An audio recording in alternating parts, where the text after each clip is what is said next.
Welcome back to the garage. It has been 4,741 episodes since I started on this Jeep, and we're still working on brakes. But maybe, just maybe we'll get these done in this episode.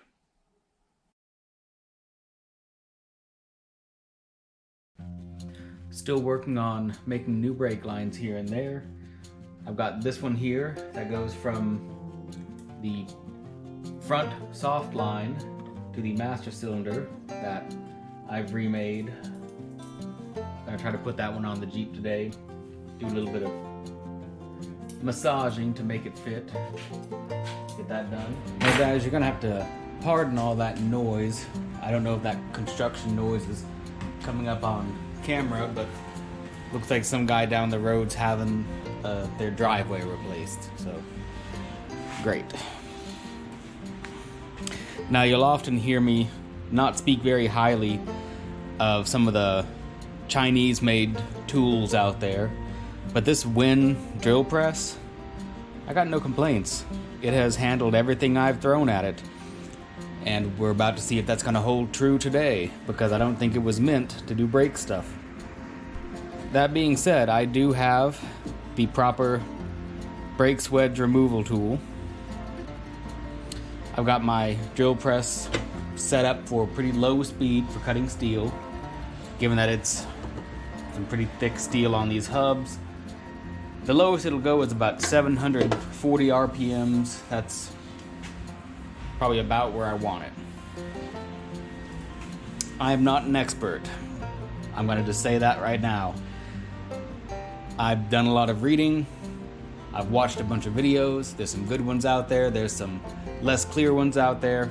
This is what I think is right. So we're going to give it a go. Alright guys, an embarrassing amount of time later, I've got this thing to well below 1 degree off. About a half a degree, I can live with that. It's centered. Let's cut some swedge.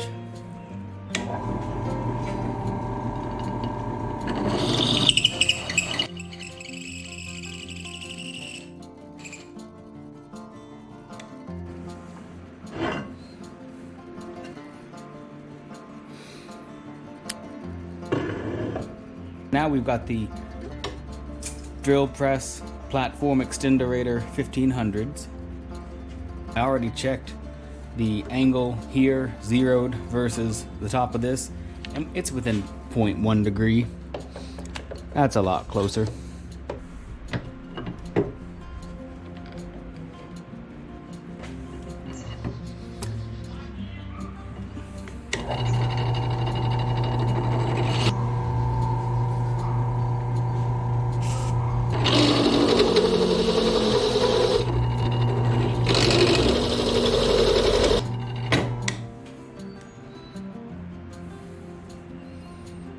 Cutting oil, but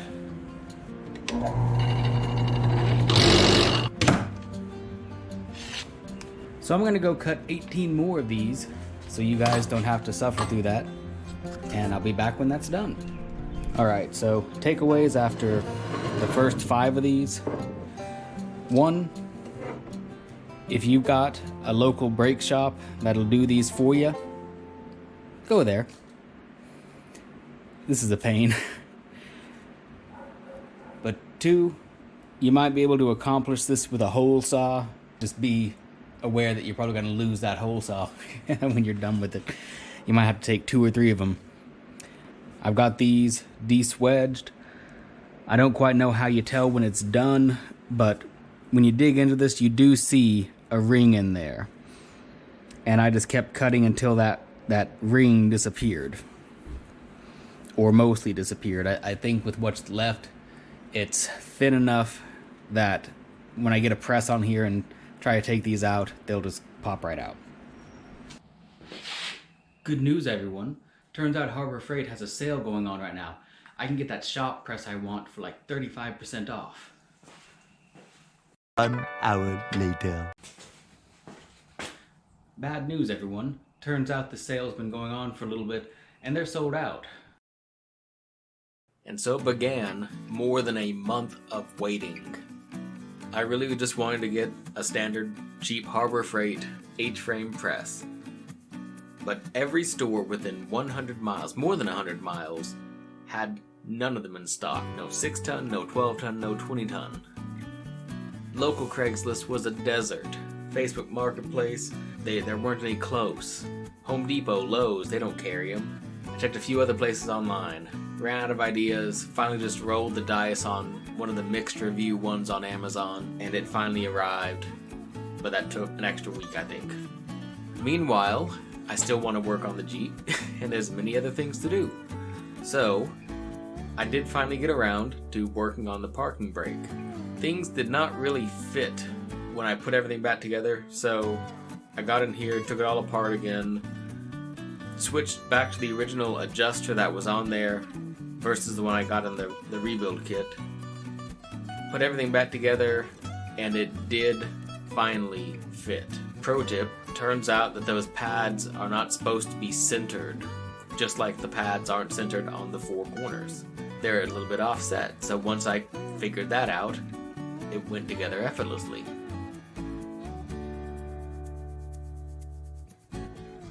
At long last, a month later, shop press. I rolled the dice on Amazon because Harbor Freight, all 6 of them in my area within a 100-mile radius, couldn't get them in stock in the past month, so here we go.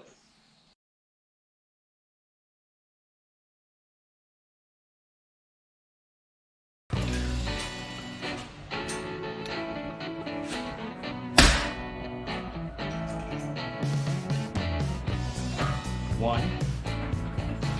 Alright, so here's a removed stud for you to look at.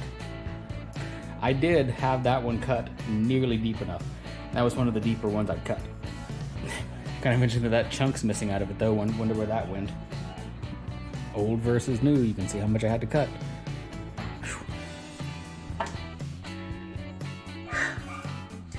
Well guys, I goofed. Yep, this is kind of what happens when you're a beginner.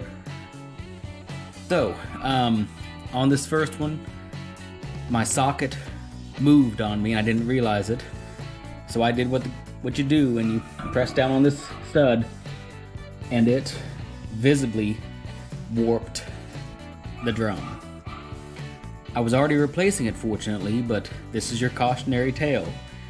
If you're trying to use 3 sockets like I am to keep this thing level while shooting out the old wheel stud down the middle of the socket, make sure it doesn't bounce out of the way and completely warp your hub. This hub may be warped. I'll find out later. Alright, now let's once more make sure this socket is sitting here level. Let's make sure the other 2 are not gonna wobble anywhere. Let's attempt to press this out and hope it goes better than the previous.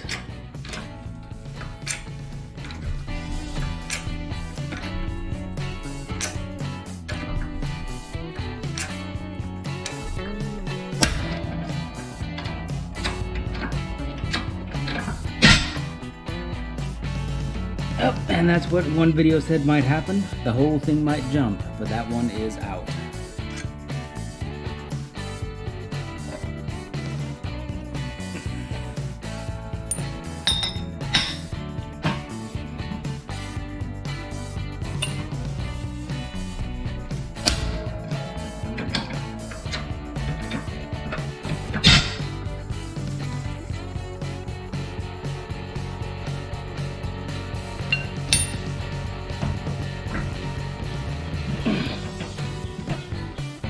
Oh, you can actually see that one moving.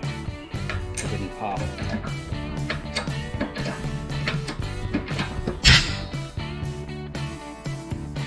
There we go.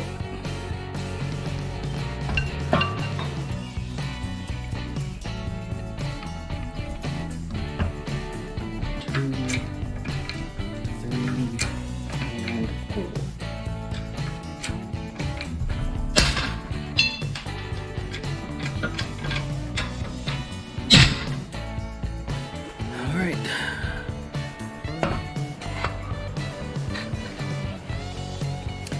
And there we have it.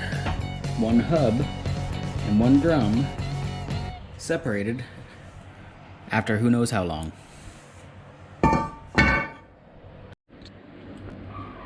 Well, if I had a sandblasting setup, now would be my time to shine, but I don't, so I've just done a basic cleanup on this backside. So now let's go ahead and look at putting these two together. Got the hub underneath the drum, setting it on top of a socket. Alright, I'm hoping these things will kind of index themselves, but I am gonna make every effort to get these absolutely centered. Alright, nice and level. All my holes are about centered where they need to be. Time to press this thing home.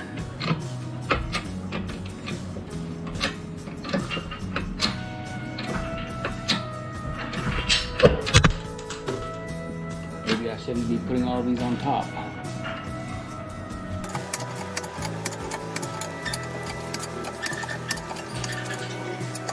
Now I've got too much grease on my hands.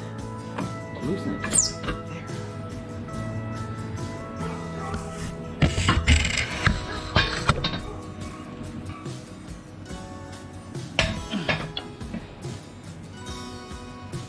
A lot of guys out there say you don't have to do this last step here.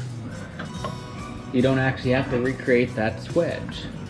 I personally want to, because I'm kind of a by the book guy.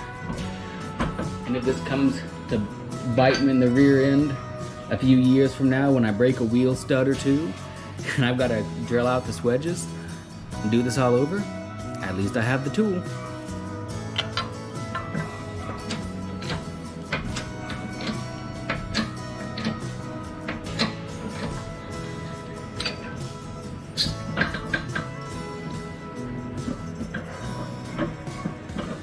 Alright, and hopefully simple as that.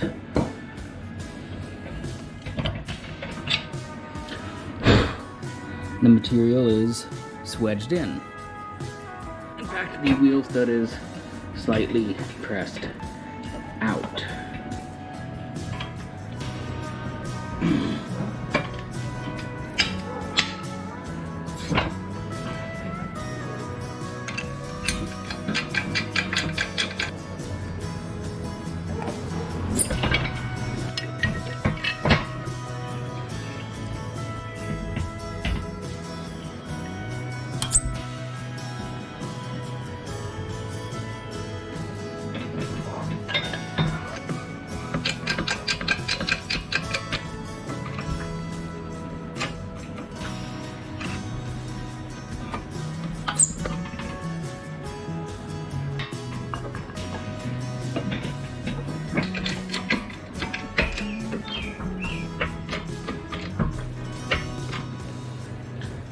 Alright, finally. I don't think that middle socket was shorter than the other two when I started out. But here we have it. One drum, 5 studs, old ones pressed out, new ones pressed in. Ready for service after I go ahead and give it a good clean.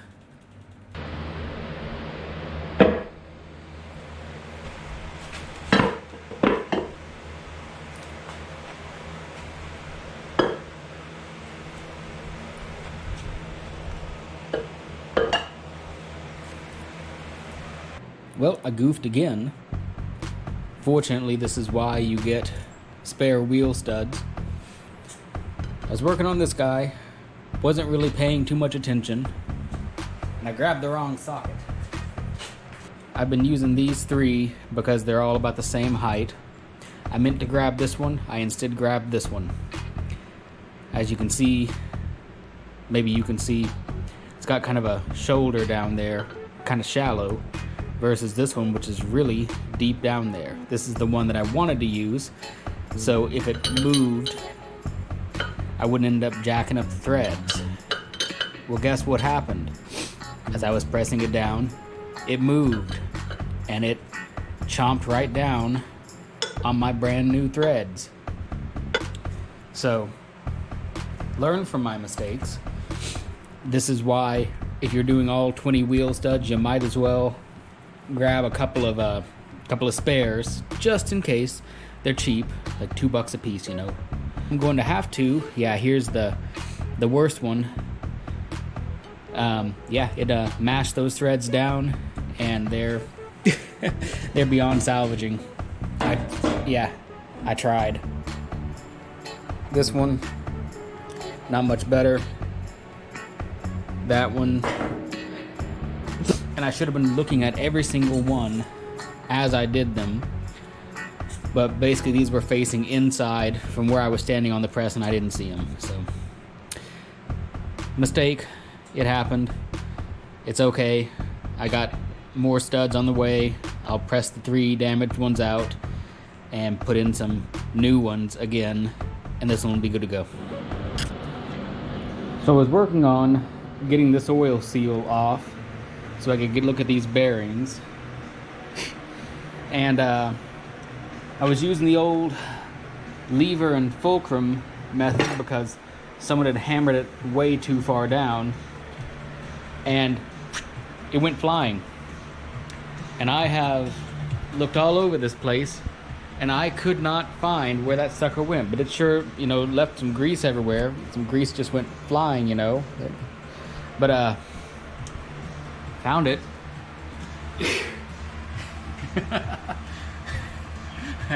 An hour and a half later. Jeez, guys, it gets better. I sat down to finish my less than frosty beverage, look up at the ceiling, and yep, that's the point of contact there. So now I got a grease screen to go clean up. Great. Well, since I'm in here looking at hubs anyways, these look to be the original 1948 bearings. They do show somewhere. There's a few of these rollers that are a little bit more pitted than I'd like. I don't quite know when to replace these, other than like when they're falling apart. And this hub gave me a bit of a surprise. I've never had one of the races just fall right out. I figure, once I grease this back up, these will run pretty smooth. It's just I think maybe this cup had been replaced because there's barely a scratch on it. The one on the other side's not as nice. So I'll get that figured out. It's not really at all different from the Bantam trailer. The Bantam T3C uses the same hubs as the front of a CJ2A or MB, GPW, etc.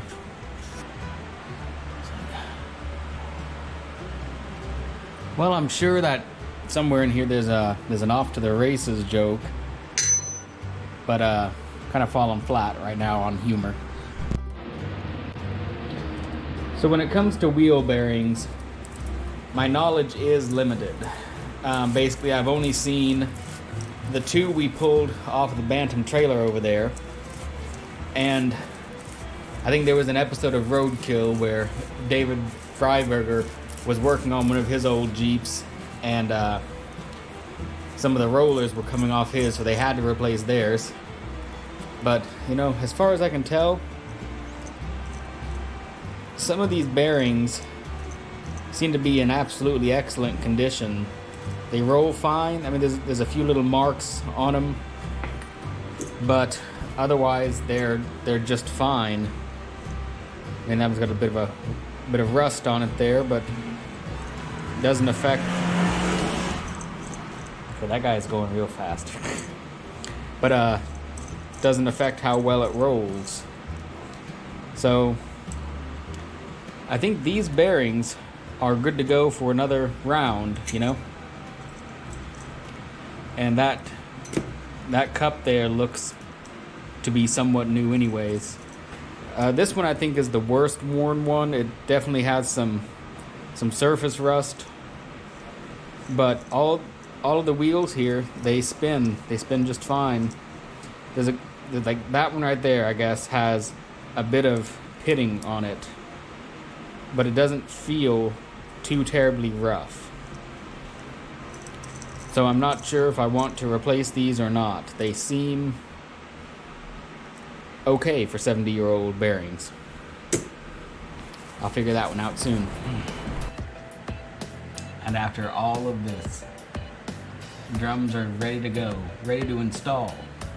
I'm here trying to put one on, and I'm once again stopped by something I should have checked earlier on in this process. My upper eccentrics are just completely seized. I didn't mess with them earlier on because they did this. But what they didn't do was allow me to spin the actual eccentric itself freely around this nut. I've been sitting here for 20 minutes with PB Blaster, just alternating sides, and they're not gonna move. I think this is going to require some heat, which means I'm gonna probably need to pull this entire backing plate. I was not wanting to go that far, but as they say, in for a penny, in for a pound.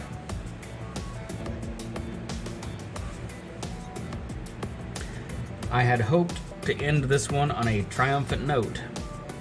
Unfortunately, I am defeated again. For now, I'm just kind of beat, so I'll come back later and take the backing plates off one by one and get them freed up and back on here. And hopefully in the next episode, I'll actually get this thing able to stop. If you found this video entertaining at least, and hopefully informative in some way, do me a favor and leave me a like or a comment. Surprisingly, those do weird things with the algorithm, and they do help the channel grow. So thanks again, and as always, thanks for watching.